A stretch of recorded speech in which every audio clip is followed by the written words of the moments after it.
The northern forests of British Columbia are vast, a labyrinth of mist, pine, and silence. On August 2nd, 1989, that silence swallowed a family whole. Ronald "Ronnie" Jack, his wife Doreen, and their two sons, Russell and Ryan, were last seen leaving their modest home on Strathcona Avenue in Prince George. They stepped into a dark pickup truck driven by an unknown man, heading toward a logging camp that, as far as anyone knows, never existed. The road they took is a ghostly ribbon through dense wilderness, a place where isolation itself feels alive. There were no goodbyes, no witnesses beyond that final sighting, just the sound of an engine fading into the night, and then nothing. If you love true unsolved mysteries, like and follow for more. Every detail could help someone remember what really happened in 1989. To understand their disappearance, we must begin with the ordinary moments that came before it. Ronnie Jack, 26, was a hard-working man struggling to provide for his family. The logging industry around Prince George offered unstable work, and he had recently injured his back, leaving the Jacks in a tight financial spot. On the evening of August 1st, he visited the First Liter pub, looking for a drink, and perhaps a chance to turn things around. That's when a stranger approached him, a tall Caucasian man with reddish-brown hair, a full beard, and a calm, persuasive tone. The man claimed he could offer Ronnie and his wife jobs at a remote camp near Klukul's Lake, with housing and even childcare for their boys. To a young couple trying to rebuild, the offer must have sounded like salvation. But within 24 hours, that offer would become the last known thread connecting the Jack family to the world of the living. That night back at home, Ronnie told Doreen about the stranger and the promise of steady work. Neighbors would later recall that the couple seemed hopeful, relieved even. Doreen, 26, was described as soft-spoken and devoted to her boys, always careful about strangers. Yet something in Ronnie's tone, perhaps the quiet confidence of a man who finally saw a way out, convinced her to take the chance. Before going to bed, Ronnie made a phone call to his parents in the nearby town of Burns Lake. He said that a man had offered him a job at a logging camp and that he and his family would leave in the morning. "We'll be gone about 10 days, he said, promising to call again once they got settled. That call would be the last anyone ever heard from him. On the other end of the line, his mother remembered his voice. Calm, certain, and tired, not knowing those words would echo through decades of unanswered questions. The next morning, August 2nd, dawned grey and cool. The Jacks packed lightly, just enough clothing for a few days, a few toys for the boys. Witnesses saw the family at their home on Strathcona Avenue shortly before they left. Around 11 p.m. that night, neighbors reported seeing them climbing into a dark-colored pickup truck parked outside, possibly a four-wheel drive, perhaps blue or black, with a man matching the stranger's description at the wheel. No one caught the license plate. The vehicle turned west, disappearing down the road toward Highway 16, a route later infamous as the Highway of Tears. It was the last trace of the Jack family. No witnesses came forward from any camp. No bank activity followed, no calls, no bodies. Just the whisper of tires on asphalt and a family fading into the wilderness. Days passed quietly at first.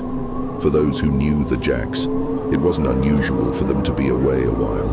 Logging camps could be remote, communications unreliable.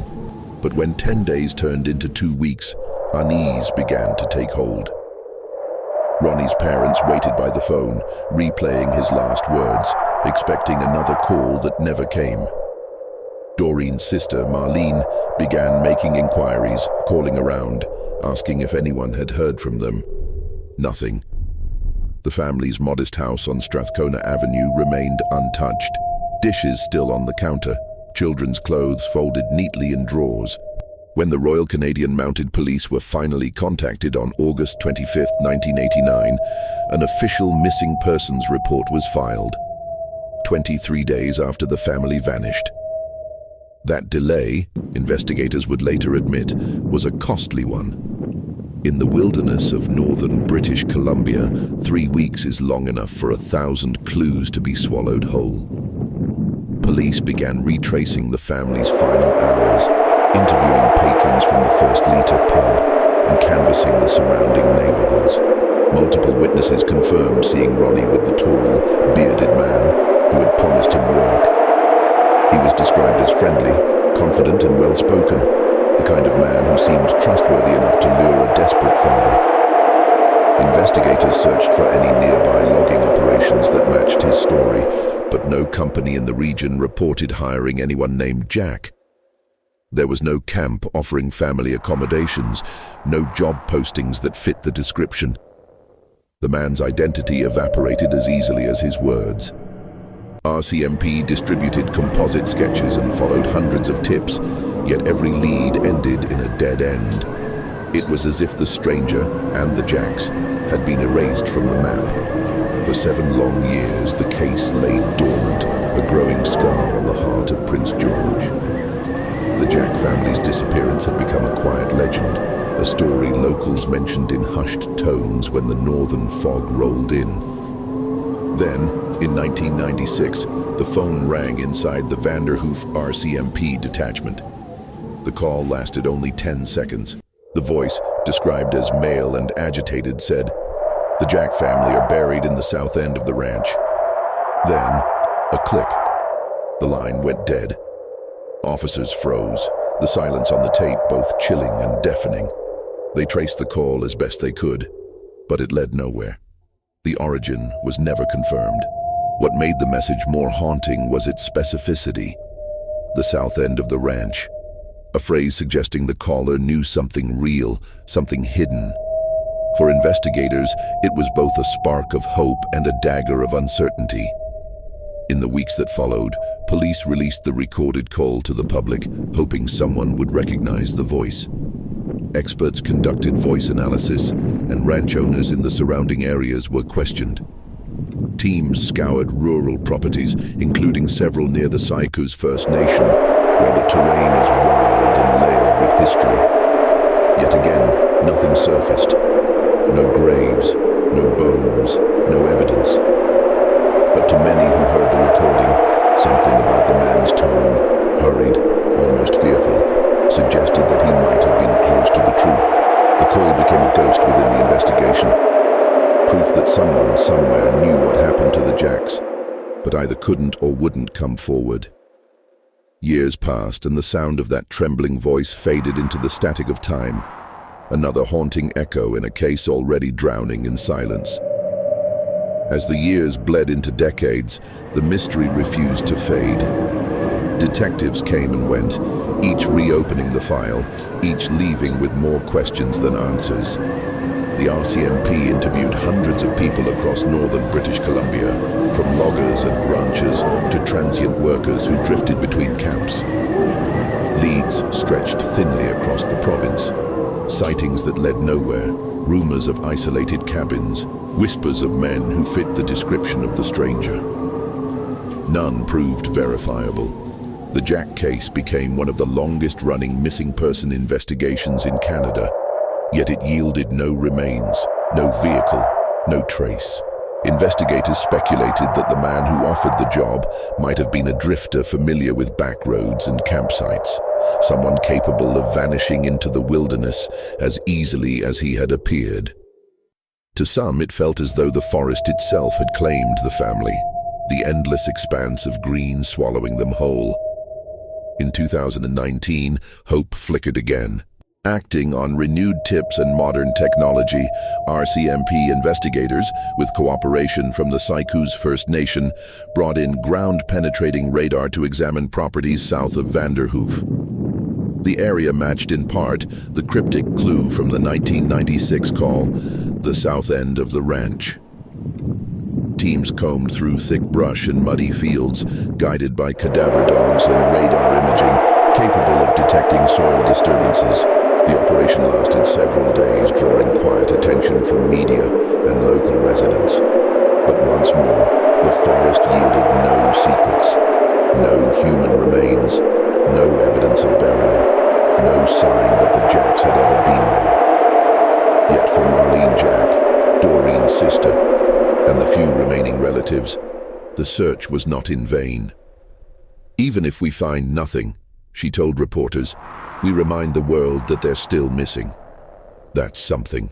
Her voice carried both defiance and exhaustion, the tone of someone who refuses to let time bury the truth. By the mid-2000s, investigators had compiled a psychological portrait of the unknown man, the so-called stranger from the pub. Witnesses remembered him as a man in his 30s or 40s, Caucasian, standing well over 6 feet tall with reddish-brown hair and a short beard. He spoke with quiet confidence, possibly a local accent, and seemed familiar with logging life. Some described him as the kind of man you'd trust. That detail, his apparent harmlessness, was what haunted detectives most. To lure an entire family, including 2 young children, required a sense of credibility and calm. Was he a recruiter, a contractor, or something far darker? Composite sketches were circulated, yet no confirmed match ever surfaced.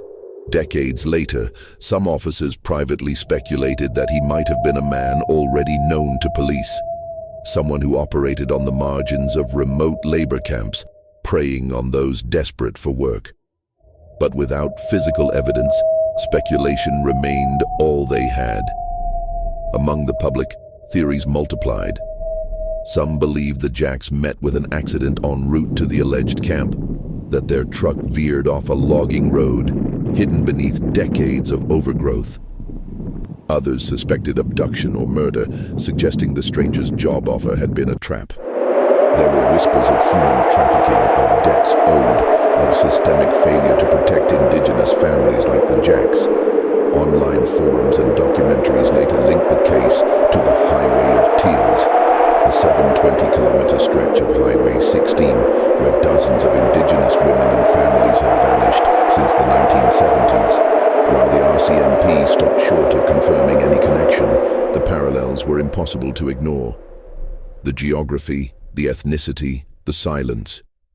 The Jack family's disappearance became part of a grim pattern, one that revealed not just a mystery, but a wound carved deep into the land itself. For the Jack family's relatives, the search never truly ended. It simply transformed into endurance.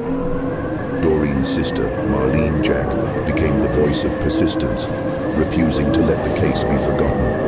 Over the years, she contacted journalists, pressed the RCMP for updates, and organized awareness events in Prince George.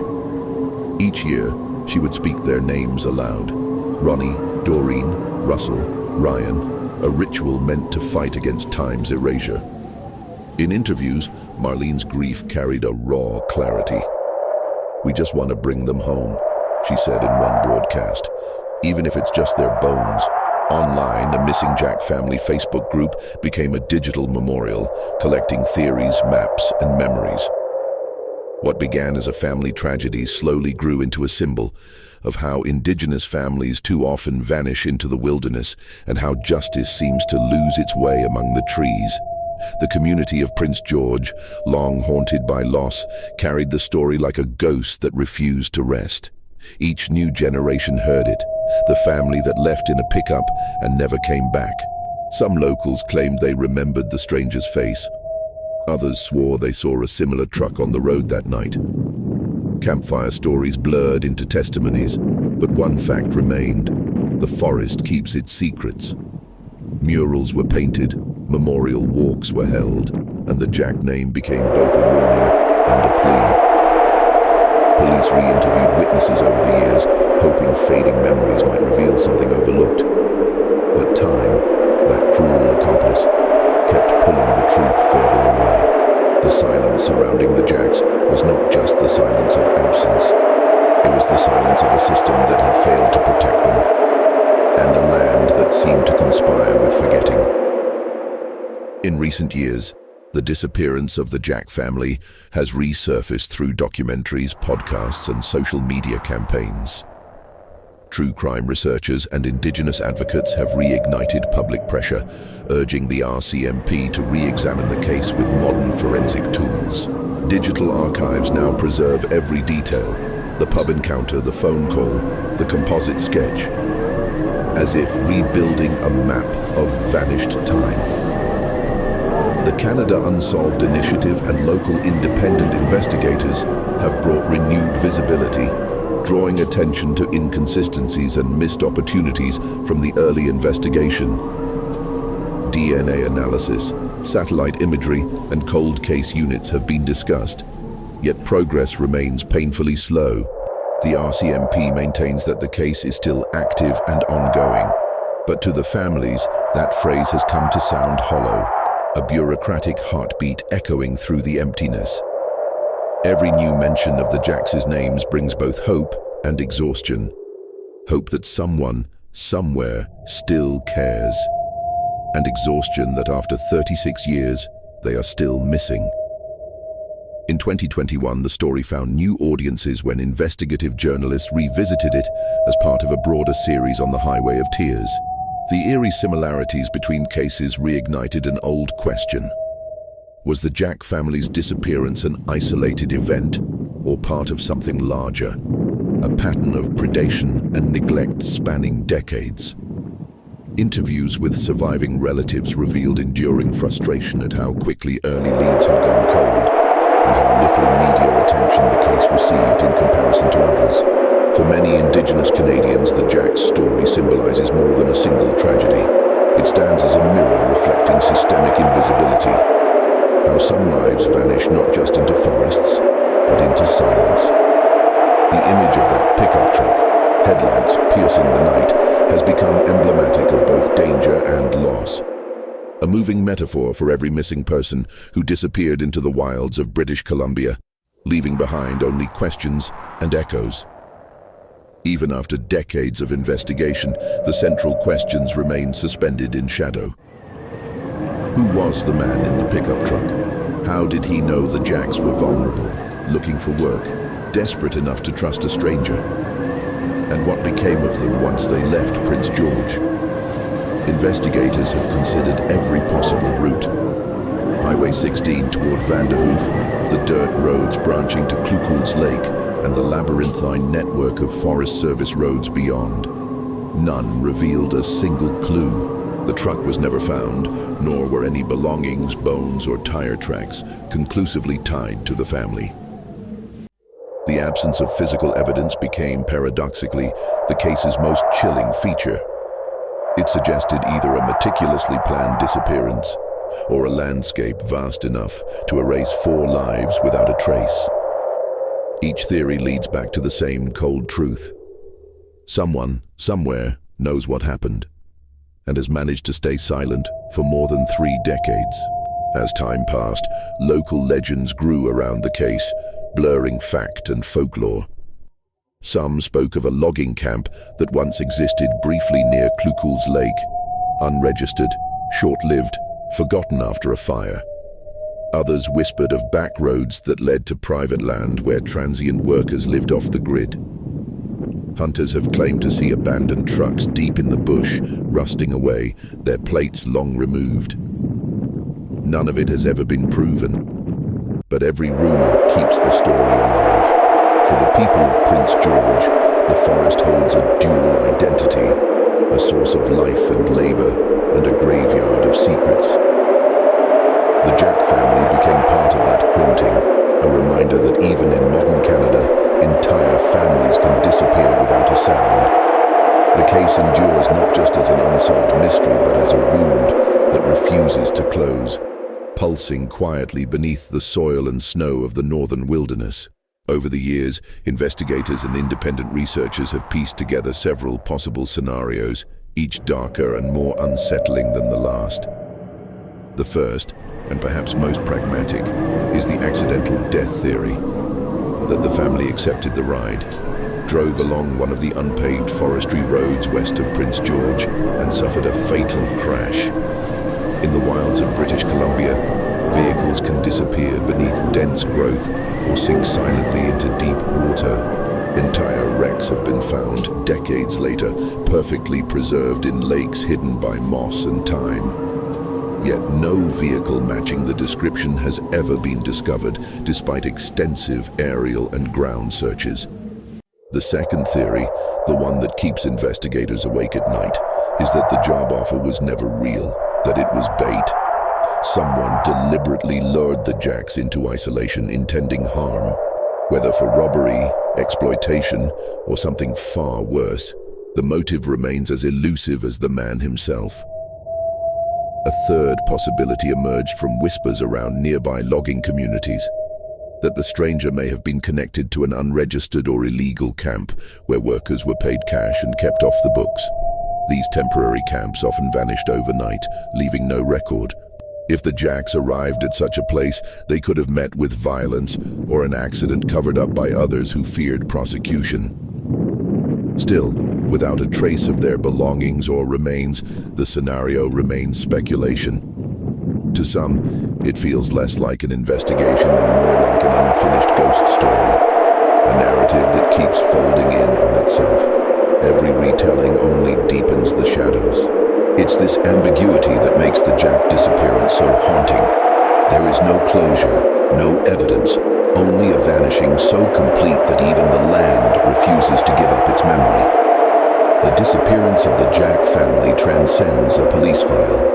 It has become a kind of northern folklore, a story whispered whenever mist rolls through the spruce and cedar forests. People say the woods remember what humans forget. The trees that lined Highway 16 the night the Jacks vanished are still there, tall and indifferent, standing guard over secrets they will never share. For those who drive that road after dark, headlights cutting through the fog, the thought is inescapable. 4 souls disappeared here, and the land never spoke again. The tragedy holds a strange duality. It is both deeply personal and hauntingly symbolic. It speaks not only to one family's fate, but to the quiet erasure that has touched countless Indigenous families across Canada. The Jack story is the echo of all those who vanished without justice, a silence that hums beneath the roar of every passing truck. To this day, no graves have been found, no confessions made. The RCMP case file remains open, its pages worn from years of handling, its leads mostly exhausted. Yet when Marlene Jack appears at public events, her face weathered by time, her voice steady, people still listen. She has said she dreams of her sister sometimes, standing at the edge of the forest, holding her children's hands. In the dream, they do not speak. They simply look back as if waiting to be found. It is that vision, fragile and unresolved, that keeps Marlene searching. For her, and for many who followed the case, the hope is no longer about uncovering every detail. It's about acknowledgement, about ensuring the family's names are never buried by indifference. The truth may remain hidden, but remembrance, at least, can still survive. If you visit Prince George today, the house where the Jacks once lived still stands, weathered, quiet, unremarkable. Neighbors come and go, unaware of the ghost story embedded in its walls. The address, 2116 Strathcona Avenue, is not marked by plaques or flowers, only the slow decay of time. Yet for those who know, that small home feels like the starting point of an unsolved riddle. How can an entire family vanish between one heartbeat and the next? Standing outside, you can almost imagine the sound of children laughing from a window, the echo of an engine idling outside, the faint smell of pine carried on the wind. Everything ordinary, everything fragile. It is in that ordinariness that the horror truly lives. The realization that disappearance often begins in moments that seem safe. Over the decades, the Jack family's story has become a symbol, not just of tragedy, but of the indifference that allows tragedies to persist. Investigators changed, governments changed, even the technology evolved, but the outcome remained the same. 4 names, still missing. Their case sits alongside hundreds of others in the archives of the Highway of Tears, each one representing a life swallowed by distance, neglect, and silence. For many Canadians, the Jacks are no longer just a mystery. They are a reminder that disappearance is not only a physical act, but a societal one. the slow fading of people from memory when systems fail to see them. Their story is a plea to look closer, to remember longer, and to speak for those who cannot. At night, the forests west of Prince George hum with the same wind that carried the jacks away. Truck headlights still streak through the fog, and the highway's vast loneliness remains unchanged. Somewhere out there, in the labyrinth of rivers, dirt roads, and shadowed clearings, the truth waits, patient and silent. Maybe it's buried beneath a fallen cedar, or hidden in the memories of a man who never came forward.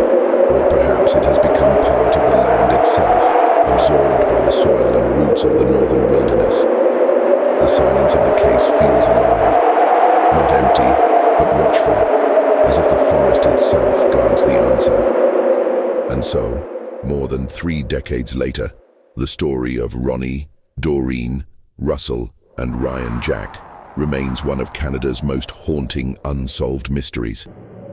Their faces, once printed on faded missing posters, now live on through online archives and the hearts of those who refuse to forget. The wilderness that took them has no memory, but we do. Somewhere the truth still lingers, not erased, merely waiting for the right question, the right witness, the right moment. Until then, their story drifts through the northern wind like a whisper. We were here. If stories like this move you, share it. Someone, somewhere might hold the missing piece.